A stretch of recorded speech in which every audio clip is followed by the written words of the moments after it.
మొసళ్ళు నదుల్లో, చెరువుల్లో ఎక్కువగా సంచరిస్తూ ఉంటాయి. కానీ ఇటీవల కొన్ని మొసళ్ళు పంట పొలాల బాట పడుతున్నాయి. వాటిని చూసి రైతులకు గుండెలు గుబెళ్ళుమంటున్నాయి. తాజాగా నల్గొండ జిల్లా త్రిపురారంలో మొసలి కలకలం రేగింది. చేను వద్దకు వెళ్లిన రైతులకు మొసలి కనిపించింది. రైతు నాగయ్య పొలం వద్దకు వెళ్లగా కొంత భాగం తొక్కి ఉండడంతో వెళ్లి చూశాడు. అక్కడ మొసలి కనిపించడంతో వెంటనే భయంతో పరుగులు తీశాడు. సిఎంఆర్ షాపింగ్ మాల్ మన హైట్ నగర్ లో భాగ్యలతా కమాన్ పక్కన ఫిబ్రవరి 29న ప్రముఖ సినీ తారలచే గొప్ప ప్రారంభం.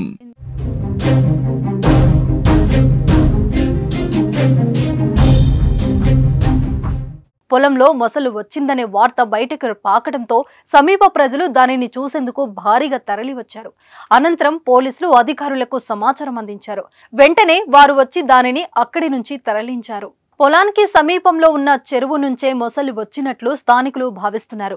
కొద్ది రోజుల కిందట చేపలు పడుతున్న సమయంలో మొసలిని గుర్తించిన జాలర్లు గ్రామంలో చెప్పగా ఎవరూ పట్టించుకోలేదు.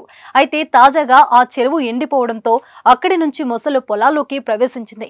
దీంతో ప్రజలు భయాందోళనకు గురవుతున్నారు. ఇలాంటి దృశ్యాలు గతంలో తెలంగాణలో పలు చోట్ల జరిగాయి. వేసవి కాలం రావడంతో చాలా ప్రాంతాల్లో చెరువుల్లో నీరు తక్కువగా ఉండడంతో మొసళ్ళు బయటకు వచ్చేస్తున్నాయి.